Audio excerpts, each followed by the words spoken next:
Hi guys, good evening. This is Manay Gina and welcome back sa aking YouTube channel.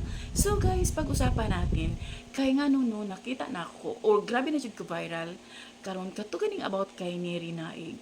So ngano kaya no? Bakit kaya dumating sa point na 7 siya sa most wanted? Grabe no. So kani ba, di ba mga endorser, mga artista so, makadlok man sa na yan. Ako artista di na lang ko mag-endorse o mga product nga kana ganing dili reliable, kanang dili ba dagkong company. Kay pareha kang kuan do si Pida. Di ba? Kuan man sa to nakulong siya 1 year. Tapos once sad to, syndicated staffers to siya.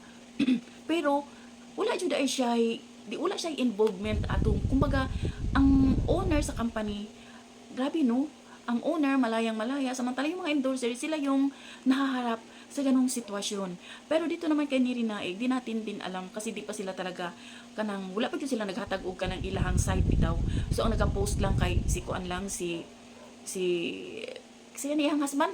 Kalimutan ko niyang husband ni Neri Naig. Oy, si Chito Miranda. So siya lang ang kumbaga siya lang ang nagapost siya pero si Neri Naig wala pa siya gilabas nga iyang side. So dapat no ilabas ni Neri Naig ang iyang side pero so takay balo side kay basta mga legality so takay balo basig ang lawyer mingon niya dili pwede kailangan ano so takay balo jud so tay idea kung unsa gyud no so pero no manghinaotan mo nga malampasan ni Neri Naig ang mga kumbaga mga pagsubok kasi grabe yan ha grabing pagsubok yan simpre ano kuan pa jud na wala pa jud bail diba wala piyansa so kadlok po niya Pasko, magpasko niya na siya sa kulungan, anak good niya.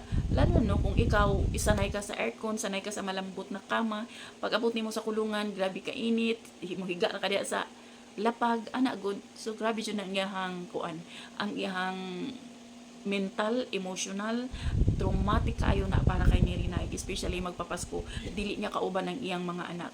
So, manghinaot nga magiging okay ang lahat no para sa ilang family kasi luoy ba no luoy so imagine nga si Chito lang ang naa sa balay lahi ra ba gyud ang inhan ang mawala no sa balay so manginauta nga o ma-okay na unta no kay pati pastilan og ako ano nya ako mga anak di ka katulog ana ba di ka katulog una-una kasi imuhang sitwasyon una-una pa kasi imong mga anak oh my god grabe jud so katulang guys thank you for watching o sa inyong mga point of view sa inyong mga opinion so comments down below bye god bless everyone spread love o di nang tata mag-spread og hate no love love love lang jud unta so yun lang guys bye